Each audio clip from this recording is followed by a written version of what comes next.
Le déficit d'enseignants en République de Guinée est devenu un problème permanent.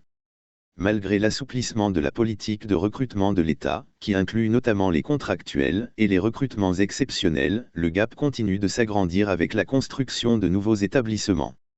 Il n'est plus rare de trouver des écoles avec des déficits d'enseignants, notamment dans les matières les plus importantes. Là où le nombre d'apprenants grimpe, celui d'enseignants prend l'autre sens de l'ascenseur. Que faire ? Les acteurs semblent divisés sur la question. À quelques jours de l'ouverture des classes, le système éducatif guinéen souffre d'un manque d'enseignants. Le rapport mentionne que le nombre d'enseignants est en baisse, pendant que celui des élèves grimpe. Cela fait environ une décennie que les autorités guinéennes sont à la tâche pour recruter toujours plus de professeurs et de maîtres. Hélas, il en manque encore pour pourvoir nos collèges et lycées sur toute l'étendue du territoire national. Lorsque les bénévoles ne parviennent pas à combler le vide, ce sont des années scolaires amputées pour des milliers d'élèves. D'où souvent la manifestation de colère des élèves, dans les villes de l'intérieur du pays. Pour comprendre ces chiffres un peu contradictoires, nous nous sommes adressés à l'Institut supérieur de sciences de l'enseignement de Guinée de Lambagny, dans la commune de Ratoma. Au niveau de l'ISEG, l'on estime que le quota d'enseignants formés par AN dépend des postes budgétaires disponibles. Ces postes oscillent entre 400 et 1000. L'orientation à l'ESSEG sert à recruter un certain nombre de personnes que l'État est en mesure de payer. Ce sont ces personnes que l'ISEG forme, explique un enseignant de cet institut qui a accepté de se prêter à nos questions sous l'anonymat. Depuis l'ancienne direction de ce prestigieux établissement, l'on n'a pas cessé de réclamer plus de poches budgétaires. En vain. Il faut dire que les autorités cherchent au contraire à réduire la masse salariale des fonctionnaires. Ainsi, le nombre d'enseignants formés à l'ISEG pose problème. La plupart des professeurs issus de cet établissement ne prennent pas tout la craie. Vous avez des enseignants qui, après leur formation, sont affectés dans des bureaux. Pour y faire quoi ? On l'ignore.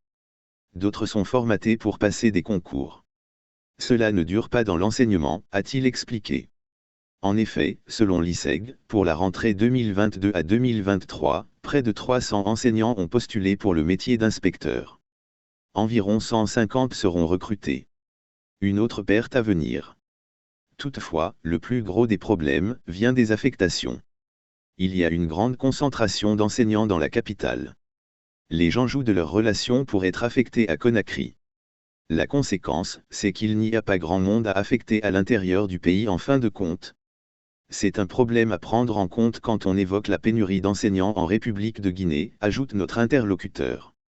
Il y a une discipline où le problème se pose avec beaucoup plus d'acuité, les mathématiques.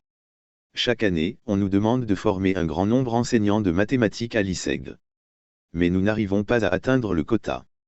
Les étudiants ne viennent pas dans cette discipline parce qu'elle est difficile, admet cet enseignant de l'ISEG. Pour Mohamed Camara, membre du syndicat libre des enseignants de Guinée, il appartient aux autorités de résoudre le problème. Il faut simplement bien faire les choses. Le premier constat que nous avons fait, c'est que le ratio élève-enseignant est plus élevé dans la capitale qu'à l'intérieur. Il y a plus d'enseignants dans les établissements à Conakry parce que les affectations sont mal faites, renchérit-il. Le syndicaliste pointe du doigt la direction des ressources humaines du ministère de l'Éducation nationale et de l'alphabétisation.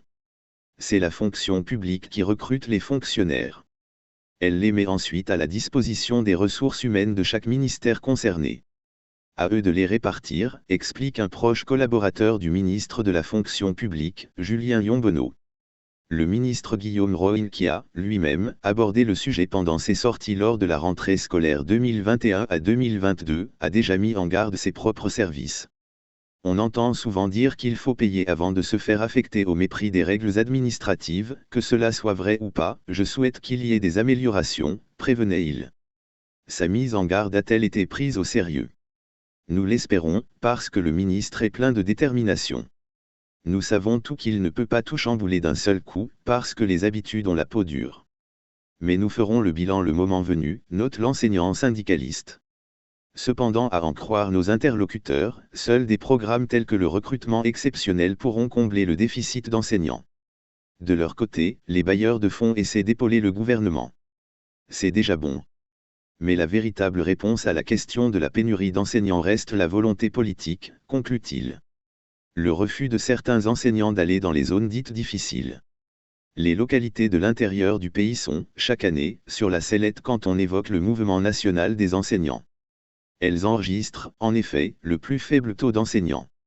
Et le phénomène continue de hanter le sommeil des parents d'élèves de ces zones. Ces parents d'élèves, qui constatent le faible taux de réussite par rapport à la moyenne nationale. À la veille de chaque rentrée des classes, la question revient sur la table. La preuve qu'elle reste lancinante et préoccupante. On parle là du phénomène de refus d'enseignants de certaines zones reculées. Un problème dont la première conséquence est le creusement du déficit d'enseignants dans les zones concernées. Le phénomène est beaucoup plus criant dans les zones défavorisées réputées difficiles pour certains. Et ce n'est pas sans conséquence sur la qualité des enseignements, selon certains acteurs. Le refus des enseignants d'aller servir dans les villages impacte négativement la qualité des enseignements, regrette Boubacar Ba, principal d'un collège de l'intérieur du pays. Enseignants et parents d'élèves, M. Boubacar constate l'ampleur du phénomène qui, dit-il, a des répercussions directes sur le quantum horaire et sur la qualité des enseignements. À cause du refus des enseignants, les chefs d'établissement sont obligés de surcharger des enseignants d'une même discipline. Par exemple, un enseignant qui ne devait avoir que 24 heures par semaine, peut se retrouver avec 29 heures voire 30 heures de cours par semaine, déplore le vieil enseignant. La surcharge horaire chez un enseignant, note-t-il, peut influer négativement sur la qualité de la préparation des cours.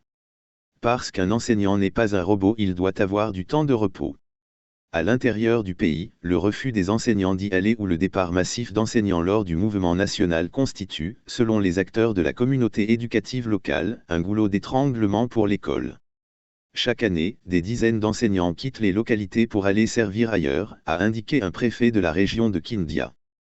L'autorité administrative a déploré cette situation. Cette année, on a plus d'une quarantaine de départs d'enseignants et malheureusement, il n'y a que quelques 14 nouvelles arrivées.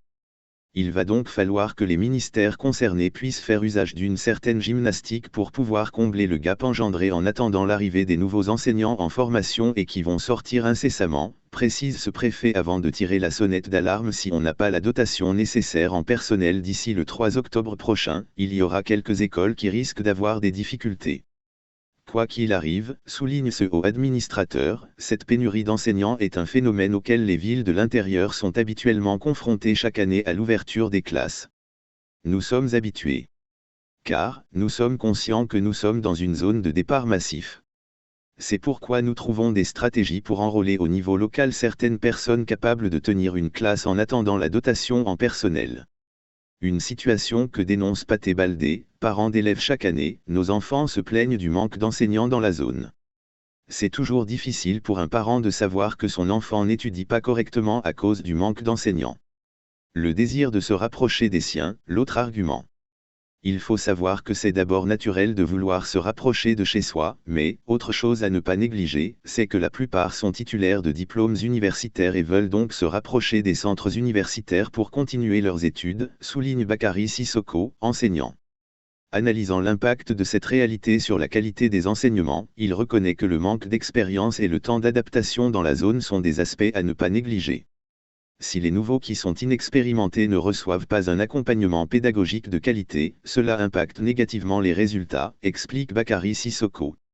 L'enseignant demande à l'État de renforcer les recrutements et de tenir compte de la provenance des uns et des autres dans les affectations. Les gens doivent accepter de revenir dans leur terroir pour servir l'école et leurs cadets, plaide-t-il. Évoquant le phénomène, Justin Théa justifie cela par les difficiles conditions de travail des enseignants à l'intérieur du pays. Outre le problème de l'adaptation, il y a des zones où les conditions sont très difficiles pour travailler. Beaucoup de collègues préparent leurs fiches.